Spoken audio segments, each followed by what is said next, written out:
Welcome to the Pariksha Academy. Today's topic is interstate river water disputes. Interstate river water disputes. Many rivers in India flow through more than one state. When states develop conflicting claims regarding the use, allocation, storage, regulation or transfer of water from a shared river, an interstate river water dispute arises. River water disputes in India result not merely from water scarcity but also from uneven spatial and seasonal availability of water, increasing demand and conflicting interests of upstream and downstream states. Upstream states often seek to construct dams and expand irrigation, hydropower and water storage, while downstream states may fear a reduction in the quantity and timing of river flows reaching them. Year-to-year variation in monsoon rainfall changes the amount of water available in a river basin. Consequently, implementing fixed water sharing arrangements becomes particularly difficult during drought years. Expansion of irrigation, urbanization, industrialization, rising drinking water demand and cultivation of water-intensive crops have intensified competition for river water. Constitutional provisions.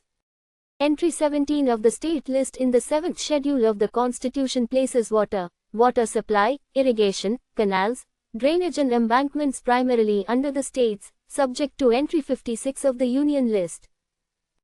Entry 56 of the Union list empowers Parliament to regulate and develop interstate rivers and river valleys when such regulation and development is declared expedient in the public interest.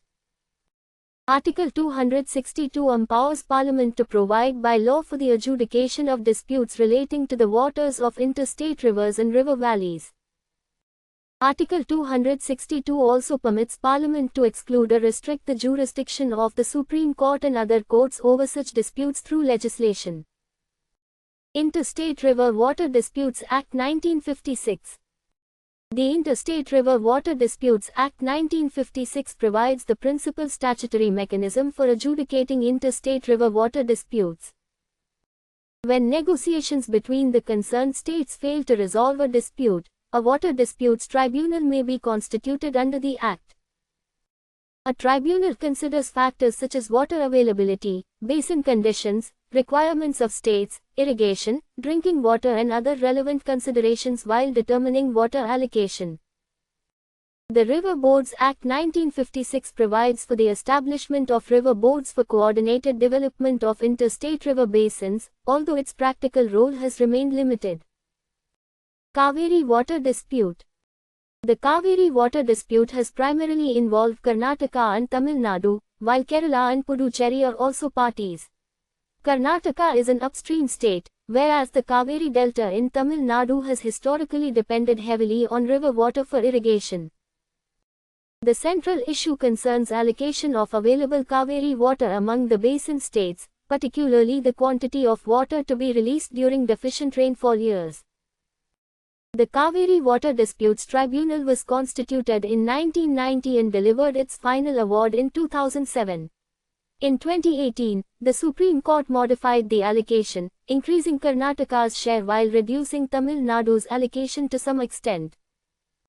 The Kaveri Water Management Authority and Kaveri Water Regulation Committee are important institutional mechanisms for implementing and regulating water sharing arrangements. Krishna Water Dispute. The Krishna is an important interstate river associated with Maharashtra, Karnataka, Telangana and Andhra Pradesh.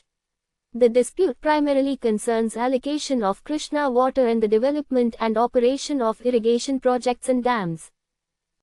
The first Krishna Water Disputes Tribunal is also known as the Bachawat Tribunal. A second Krishna Water Disputes Tribunal was subsequently constituted to consider further claims and allocation issues. Following the bifurcation of Andhra Pradesh and creation of Telangana in 2014, water sharing and operation of projects such as Srishalam and Nagarjuna Sagar acquired additional importance. Godavari Water Dispute. The Godavari Basin extends across several states, including Maharashtra, Telangana, Andhra Pradesh, Chhattisgarh and Orissa. The Godavari Water Disputes Tribunal developed water utilization arrangements while taking into account several bilateral and multilateral agreements among basin states. An important feature of the Godavari case is that several issues were addressed through negotiated interstate agreements alongside the tribunal process. Narmada water dispute. The Narmada is primarily associated with Madhya Pradesh, Maharashtra and Gujarat, while Rajasthan also receives benefits from Narmada projects. The dispute concerned allocation of Narmada waters and development of major projects, particularly the Sardar Sarovar project. The Narmada Water Disputes Tribunal determined water allocation and dealt with issues concerning the Sardar Sarovar Dam, power benefits and related project arrangements. Ravi Bees Water Dispute. Punjab, Haryana and Rajasthan have competing interests in the allocation of Ravi and Bees waters. The Satluj-Yamuna Link Canal, commonly known as the Sil Canal, is a major dimension of the Punjab-Haryana water dispute. The Sil Canal was conceived to facilitate delivery of Haryana's allocated share of Ravi Bees waters. The dispute is closely connected not only with water allocation but also with state reorganization and federal politics. Mahadai or Mandovi water dispute. The Mahadai originates in Karnataka and flows into Goa, where it is known as the Mandovi. Maharashtra also forms part of its basin. The dispute primarily concerns Karnataka's plans to divert part of the Mahadai water towards the Malaprabha river system. The Kalasa-Banduri project is a major component of this dispute. Goa has emphasized concerns regarding natural river flows and ecological impacts, while Karnataka has highlighted its water supply requirements. The Mahadai Water Disputes Tribunal adjudicate the competing water claims of the concerned states. Mahanadi Water Dispute. The Mahanadi water dispute primarily involves Chhattisgarh and Odisha. Chhattisgarh, being upstream, has developed dams and barrages, while downstream Odisha has expressed concern about their potential impact on Mahanadi flows. Dry season flows are particularly important because of the Hirakud reservoir and the agricultural and ecological requirements of Odisha. The Mahanadi Water Disputes Tribunal was constituted to adjudicate the dispute. Vansadhara Water Dispute. The Vansadhara River is shared by Odisha and Andhra Pradesh. The dispute has mainly concerned water projects undertaken by Andhra Pradesh and their implications for water interests in Odisha. The Vansadhara Water Disputes Tribunal was constituted to resolve the dispute. Disputes involving the Mahadai, Mahanadi and Vansadhara demonstrate that interstate conflicts arise not only over the total quantity of water but also over the location of projects and alteration of natural river flows. Mullaperiyar Dispute. The Mullaperiyar Dam is located on the Periyar River in Kerala, although a substantial portion of its diverted water is utilized by Tamil Nadu. This differs somewhat from a conventional water allocation dispute because dam safety, reservoir level and Tamil Nadu's water utilization rights are major issues. Kerala has emphasized dam safety and risks to downstream areas, while Tamil Nadu has stressed irrigation requirements and its established water utilization rights. Pennaya Dispute. The Pennaya or South Pennar is an interstate river associated particularly with Karnataka and Tamil Nadu. Issues have arisen regarding water structures in the upper basin and their possible effect on downstream flows into Tamil Nadu. Major causes of interstate water disputes. River basin boundaries rarely correspond with political boundaries. A single drainage basin may extend across several states. Greater storage or water withdrawal by an upstream state can alter the quantity and timing of water reaching downstream regions. New irrigation projects increase a state's demand for river water and may place pressure on older allocation arrangements. Growing urban water demand from major metropolitan regions can intensify competition between agricultural and urban uses. Disputes become more intense during drought years because the available water may be insufficient to satisfy allocations based on normal conditions. States may disagree over river flow data, estimates of dependable water availability and projections of future demand. Climate change can alter rainfall variability and extreme events, challenging water sharing arrangements based on historical hydrological conditions.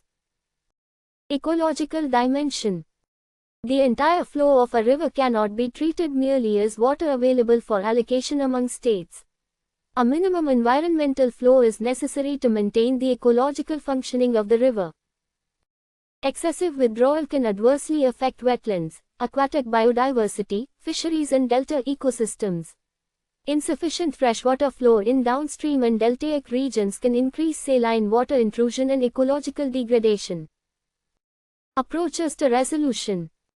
Managing rivers as integrated river basins rather than according to administrative boundaries can improve interstate water governance.